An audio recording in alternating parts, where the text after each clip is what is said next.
प्यारे छात्रों, अब हम लोग ज्योग्राफी का सेट नंबर 4 की तरफ चल रहे हैं।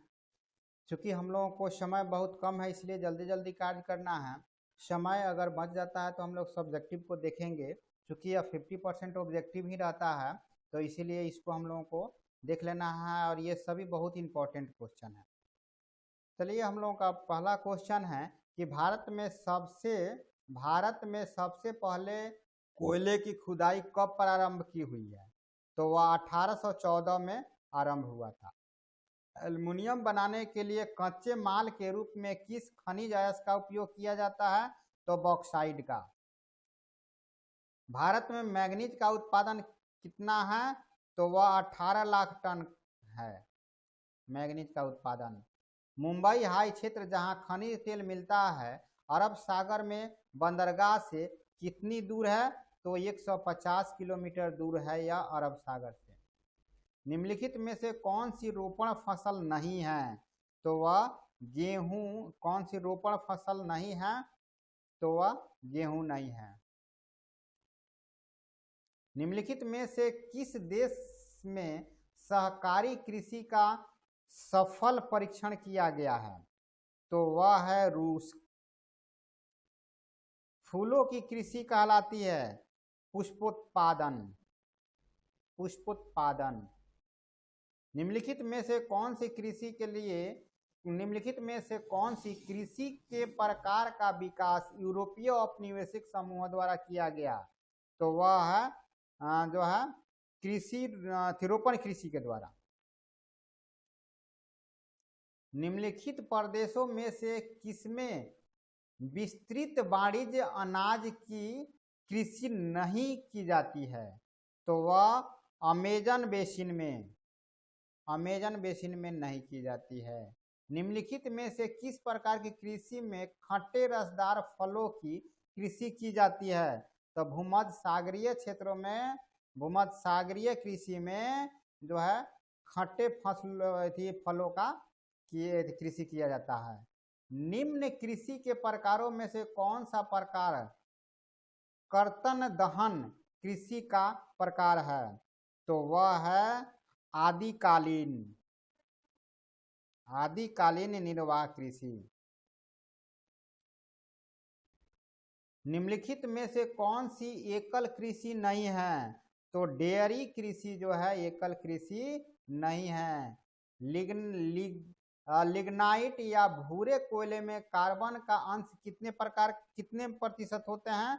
तो वह 45 से 70% जो है कार्बन का जो है अंश होता है। एंथ्रासाइट कोयले में कार्बन की मात्रा कितने प्रतिशत होते हैं? तो वह 90% जो है कार्बन की मात्रा। इसमें बहुत कम धुआं निकलता है और सबसे उच्च कोटि का कोयला माना जाता है। खनिज तेल का सबसे बड़ा उत्पादक देश कौन सा है?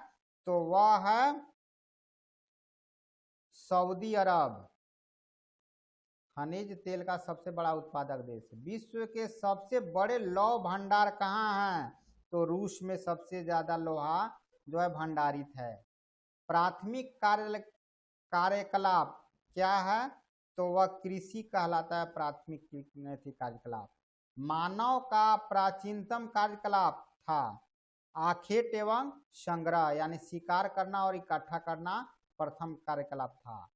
अब तक खनिजों की खोज हो चुकी है लगभग। कितने खनिज लगभग खोजे जा चुके हैं? तो वह लगभग 2000 खनिज खोजे जा चुके हैं। चलवासी पशुचारण के कितने स्पष्ट क्षेत्र है? तो वह 7 क्षेत्र है। एशिया की सबसे बड़ी मलिन बस्ती कौन सी है? तो धारावी जो है एशिया की सबसे मलिन बस्ती है। लगभग कितने करोड़ लोग आज नगरों में सुरक्षित जीवन जी रहे हैं? तो वह 60 करोड़ लोग जो है नगरों में सुरक्षित जीवन जी रहे हैं। नगर की परिभाषा के अंतर्गत भारत में बस्तियों की जनसंख्या कितनी होनी चाहिए? तो 5000 से ऊपर होनी चाहिए। भारत में कितनी जनसंख्या वाली बस्ती को ग्रामीण बस्ती कहते हैं? तो वह 5000 से कम को ग्रामीण, जहां जनसंख्या 5000 से कम रहेगा वह ग्रामीण बस्ती कहलाएगा। बस्तियों को कितने प्रकारों में बांटते हैं? तो बस्तियों को दो प्रकार में हम बांटते हैं, शहरी क्षेत्र और ग्रामीण क्षेत्र। जापान में कितनी जनसंख्या वाली बस्ती को ग्रामीण बस्ती कहते हैं? तो जापान में जो 30,000 से कम रहे तो उसे ग्रामीण कहते हैं।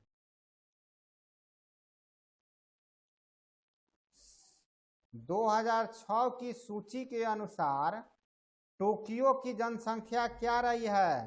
तो 3 करोड़ रही है, 3,42,00,000। विश्व स्तर पर सेवाओं का निम्नलिखित में से कितना प्रतिशत योगदान है? तो 20%। 20वीं शताब्दी में विश्व की जनसंख्या बढ़ी है 4 गुना।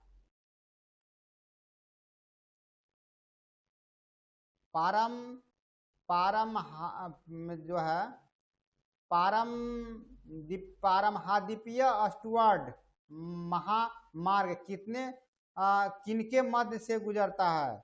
तो वह डार्विन और मेलबर्न से होकर के गुजरता है। पशुधन की कृषि कहलाती है, वह मिश्रित कृषि कहलाती है। निम्नलिखित में से कौन सा एक तृतीय क्रियाकलाप है? तो व्यापार जो है तृतीय क्रियाकलाप है। निम्नलिखित में से कौन सी रोपण फसल नहीं है? तो कपास जो है रोपण फसल नहीं है। मानव विकास की अवधारणा निम्नलिखित में से किस विद्वान ने दी है?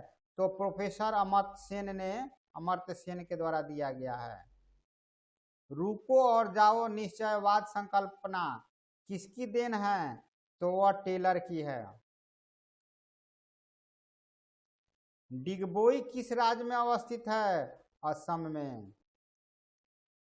निम्नलिखित में से कौन परियोजना बाढ़ नियंत्रण के उद्देश्य से शुरू की गई? तो कोसी परियोजना। चूंकि बिहार का सुख कोसी को कहा जाता है, यहाँ हमेशा जो है कोसी नदी विध्वंस लाती है। निम्नलिखित कौन कारक उद्योग की अवस्थिति को प्रभावित नहीं करता है? तो उर्वरक भूमि जो है उद्योग को प्रभावित नहीं करता है। अर्जुन किस फसल की उन्नत किस्म है? तो चावल की जो है उन्नत किस्म जो है अर्जुन जो है। इनमें से कौन औद्योगिक नहर नहीं है? तो दुर्गापुर जो है औद्योगिक नहर नहीं है। खट्टे रसदार फसलों की खेती के लिए प्रसिद्ध है कौन? सहकारी कृषि। उच्च मानव विकास सूचकांक कितना होता है? तो वह 1.5 होता है। भौगोलिक पर्यावरण एवं मानवीय गतिविधियों के पारंपरिक संबंधों का अध्ययन ही मानव भूगोल है। यह परिभाषा किससे संबंधित है? तो रीटर से। भारतीय रेल को कितने क्षेत्रों में विभाजित किया गया है? 16 क्षेत्रों में विभाजित किया गया है।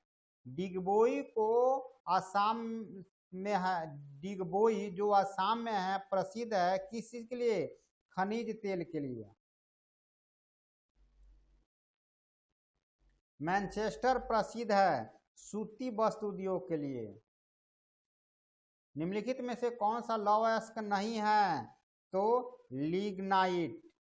लौह अयस्क मैग्नेटाइट, लिग्नाइट, हेमाटाइट और लिमोमाइट।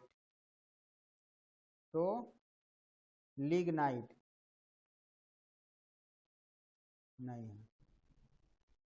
इस तरह से हम लोगों का ये सेट नंबर 4 भी समाप्त हो गया। अब हम लोग सेट नंबर 5 के